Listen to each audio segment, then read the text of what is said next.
तो hi guys, कैसे हो आप सब। आई होप कि आप सब बिल्कुल ही बढ़िया होगे, घर पे होगे और सेफ होगे। तो आज की वीडियो में हम बात करेंगे कि आपको कनाडा कब आना चाहिए, ग्रेजुएशन के बाद या फिर अपनी क्लास 12th के बाद।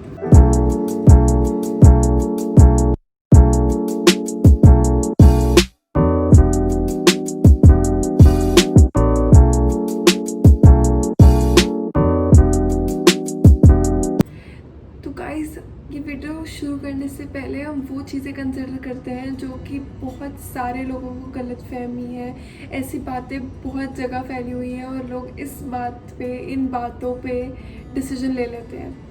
पहली बात ये कि अगर आप ग्रेजुएशन के बाद आते हो तो रिक्वायरमेंट्स इतनी बढ़ जाती हैं कि आपका आना भी मुश्किल हो जाता है, ऑफर लेटर मिलना मुश्किल हो जाता है, वीज़ा मिलना मुश्किल हो जाता है। बट ऐसा कुछ भी नहीं है, बहुत ही ज़्यादा माइनर सा फ़र्क होता है।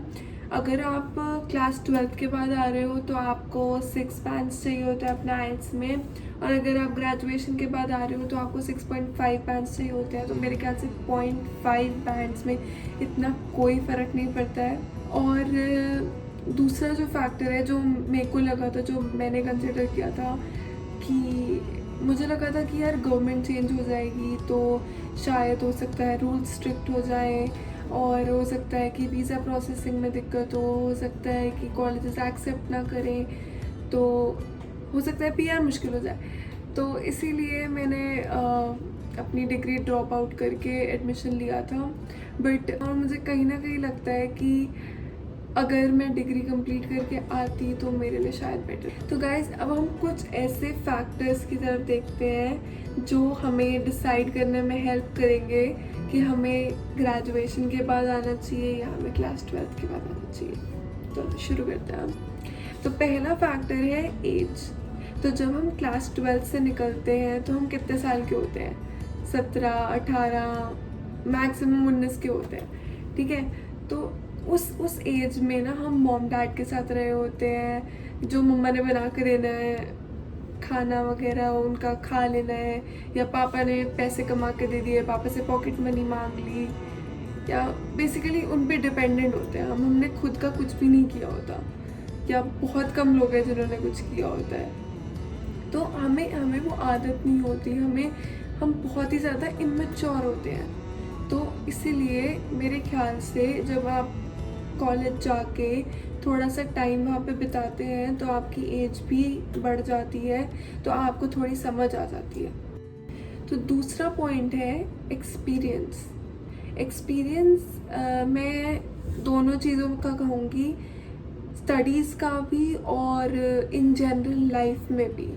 अगर आप कॉलेज 3 साल जाओगे, 4 साल जाओगे, अपनी डिग्री कंप्लीट करोगे, तो आपको पहली बात तो अपने एरिया का आइडिया होगा कि आप जिस फील्ड में जा रहे हो उसमें है क्या एक्चुअली में। आप थोड़े स्पेसिफिक हो जाओगे, आपको थोड़ा आइडिया हो जाएगा। और दूसरी बात, आपको लाइफ का एक्सपीरियंस होगा कि आप फ्रॉड्स और स्कैम्स में नहीं फंसोगे, आप दूसरों की बातों में नहीं आओगे। तो मेरे ख्याल से तो ये बहुत ही ज़्यादा इम्पोर्टेंट है कि आपको थोड़ी सी समझ हो यहाँ पे आने से पहले। मैं ये नहीं कह रही कि जो लोग 12th के बाद आते हैं वो बिल्कुल ही बेवकूफ़ होते हैं, या मैं उन लोगों को बिल्कुल पॉइंट आउट नहीं कर रही हूँ। मैं खुद 12th के बाद आई हूँ, बट मुझे लगता है कि यार ग्रेजुएशन के बाद आना बहुत हेल्पफुल हो जाता है हमारे लिए। तो तीसरा पॉइंट भी इन सबसे ही कनेक्टेड है, वो है फोकस। जब आप ऑलरेडी उस चीज़ को पढ़ चुके हो, जब आप ऑलरेडी वो चीज़ कर रहे हो, तो आप यहाँ तो श्योर हो जाते हो कि मैंने यही करना है, या आपको पता लग जाता है कि नहीं, मैंने ये नहीं करना है। तो अगर आप यहाँ पे आके इतने पैसे खर्च रहे हो तो आप उस चीज़ पे पैसा खर्चना चाहोगे जो कि आपको पता है कि हाँ, आपने इसी फील्ड में काम करना है। से मैंने अपनी ग्रेजुएशन में लिया इंजीनियरिंग। मैंने इंजीनियरिंग करा, 3 साल कर लिया, और मुझे लगा कि नहीं यार, मेरे लिए इंजीनियरिंग नहीं बनी है, मुझे कुछ और करना है, मुझे पायलट बनना है। तो मैं यहाँ पे आके हो सकता है कि पायलट बनने से रिलेटेड कोई कोर्स कर लूँ, या कुछ और मैं करना चाहूँ। सपोज मेरे को एयर होस्टेस बनना है तो मैं एयर होस्टेस के लिए कोई एविएशन सर्विसेज का कोर्स कर लूँ, तो मैं वो चीज़ चेंज कर सकती हूँ। अगर मैं यहाँ पे आके इतना पैसा खर्च के फिर मैं सोचूँ कि नहीं यार ये तो मुझे नहीं करना था, तो वो बहुत बड़ी बेवकूफ़ी होगी। तो मेरा नेक्स्ट पॉइंट है जॉब्स। पहली बात तो अगर मैं क्लास 12 के बाद आऊँगी तो मुझे कोई एक्सपीरियंस नहीं होगा। एक्सपीरियंस छोड़ो, काम करने की आदत भी नहीं होगी बिल्कुल भी, क्योंकि मम्मी पापा के साथ तो कभी काम किया नहीं, जो मिला खा लिया या ज़िद करके चीज़ें ले ली। बट अभी जब खुद के पैसे कमाने हैं, उनके लिए कुछ करना है, खुद के एक्सपेंसेस मैनेज करने हैं, तो जॉब तो करनी पड़ेगी। तो पहली बात तो जॉब मिलने में थोड़ी दिक्कत होती है, मुझे भी काफ़ी ज़्यादा हुई थी। मैं उसके लिए भी एक और वीडियो बनाऊंगी ये बताते हुए कि मैंने कैसे जॉब ढूंढी, क्या हुआ, कैसे कैसे आपको जॉब ढूंढनी चाहिए। तो वापस पॉइंट पे आते हैं कि थोड़ा सा मुश्किल हो जाता है जॉब ढूंढना, क्योंकि आपको कोई एक्सपीरियंस नहीं है और ये सब फैक्टर्स। उसके बाद भी जब आप अपनी स्टडीज़ कंप्लीट कर लेते हो, जब आप एक्चुअली अपनी फील्ड जॉब ढूंढते हो, तब भी लाइक आपको एक 2 साल के डिप्लोमा से या आपको एक कोर्स से जॉब ढूंढने में ज़रूर मुश्किल होगी। ऑन द अदर हैंड, अगर आपने ग्रेजुएशन करी है, अगर आपने उस फील्ड में ऑलरेडी थोड़ी सी पढ़ाई करी हुई है या आपकी थोड़ी एज भी मैच्योर है, तो आपको जॉब मिलने में थोड़ी आसानी होगी। तो नेक्स्ट फैक्टर है पैसा, मनी। तो ये एक ऐसा फैक्टर है जो हर बंदा कंसिडर करेगा आने से पहले, क्योंकि हम अपना हार्ड अर्नड मनी ऐसे भी कहीं नहीं लगाना चाहते जहाँ से हमें रिजल्ट्स ना मिले, राइट। तो इसीलिए अगर तो आप ग्रेजुएशन करके आते हो तो आप एक डिग्री लेके या एक डिप्लोमा लेके आगे काम कर सकते हो and you can recover the money जो कि आपने लगाया है। बट जैसे मेरा डिग्री है, अब मुझे पता है कि यार अभी 2 साल और पड़े हैं डिग्री के, वो ख़त्म होगी, उसके बाद मैं काम करूँगी, उसके बाद मैं पहले अपनी फ़ीस पे ऑफ करूँगी, तो बहुत लंबा सा प्रोसेस हो जाता है।